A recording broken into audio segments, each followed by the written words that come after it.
April 15th, Block B, Practice, Text 1. There is a photograph on the right-hand side of the photograph reads, named Isabella Van Wagenen, Truth was born into slavery in New York in 1797. She was freed in 1827 under the New York anti-slavery law.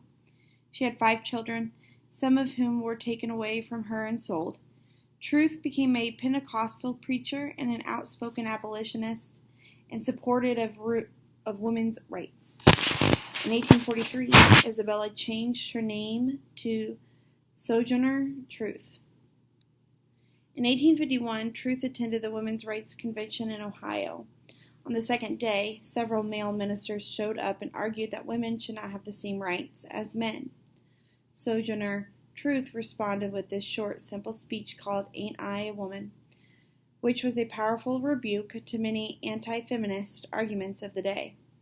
It became a classic expression of women's rights, and Truth is still today a symbol of strong women.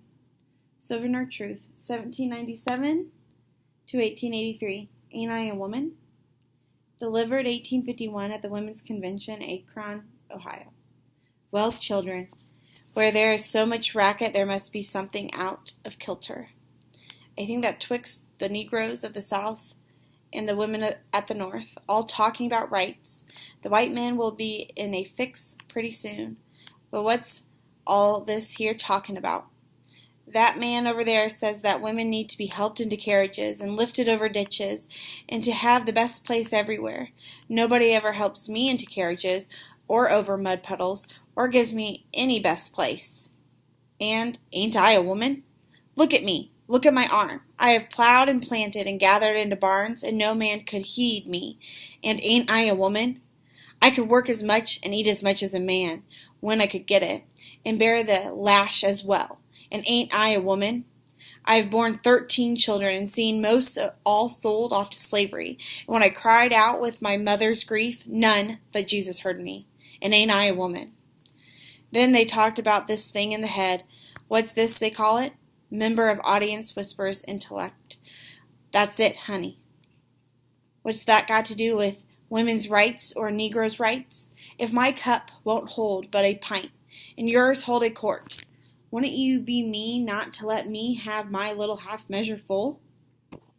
Then, that little man in black there, he says women can't have as much rights as men, 'cause Christ wasn't a woman. Where did your Christ come from? Where did your Christ come from? From God and a woman. Man, it had nothing to do with him. If the first woman God ever made was strong enough to turn the world upside down all alone, these women together ought to be able to turn it back and get it right upside again. And now they is asking to do it. The men better let them. Oblige to you for hearing me. And now old Sojourner ain't got nothing more to say. Text 2. To the right of the photograph. Shirley Chisholm was born in Brooklyn, New York, but moved to Barbados with her family at a young age. She returned to college and graduated from Brooklyn College in 1946. She was the first black congresswoman and for 7 terms represented New York State in the House. She ran for the Democratic nomination for president in 1972. Throughout her political career, Chisholm fought for educational opportunity and social justice. Shirley Chisholm, U.S. House of Representative from New York, Equal Rights for Women. Address to the United States House of Representatives, Washington, D.C., on May 21, 1969. Mr. Speaker, when a young woman graduates from college and starts looking for a job, she is likely to have a frustrating and even demeaning experience ahead of her. If she walks into an office for an interview, the first question she will be asked is, do you type? There is a calculated system of prejudice that lies unspoken behind that question. Why is it acceptable for women to be secretaries, librarians, and teachers, but totally unacceptable for them to be managers, administrators, doctors, lawyers, and members of Congress? The unspoken assumption is that women are different. They do not have executive ability, orderly minds, stability, leadership skills, and they are too emotional. It has been observed before that society for a long time discriminated against another minority, the blacks, on the same basis, that they were different and inferior. The happy little homemaker and the contented old darky on the plantation were both produced by prejudice. As a black person, I am no stranger to race prejudice, but the truth is that in the political world I have been oftener discriminated against because I am a woman than because I am black. Prejudice against blacks is becoming unacceptable, although it will take years to eliminate it. But it is doomed because slowly white America is becoming to admit that it exists. Prejudice against women is still acceptable. There is very little understanding yet of the immorality involved in double pay scales and the classification of most of the better jobs as quote, quote, for men only. More than half of the population of the United States is female, but women occupy only 2% of the managerial positions. They have not even reached the level of tokenism yet. No, women sit on the AFL-CIO Council or Supreme Court. There have only been 2 women who have held cabinet rank, and at present there are none. Only 2 women now hold ambassadorial rank in the diplomatic corps.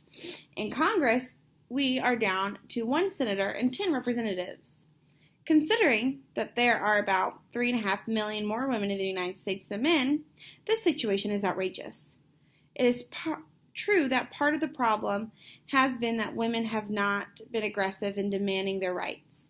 This was also true of the black population for many years. They submitted to oppression and even cooperated with it. Women have done the same thing, but now there is an awareness of the situation, particularly among the younger segment of the population. As in the field of equal rights for blacks, Spanish Americans, the Indians, and other groups, laws will not change such deep-seated problems overnight, but they can be used to provide protection for those who are most abused, and to begin the process of evolutionary change by compelling the insensitive majority to re-examine its unconscious attitudes.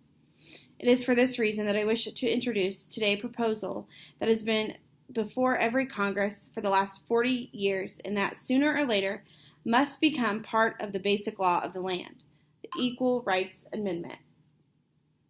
Let me note and try to refute the 2 of the commonest arguments that are offered against this amendment. One is that women are already protected under the law and do not need legislation. Existing laws are not adequate to secure equal rights for women.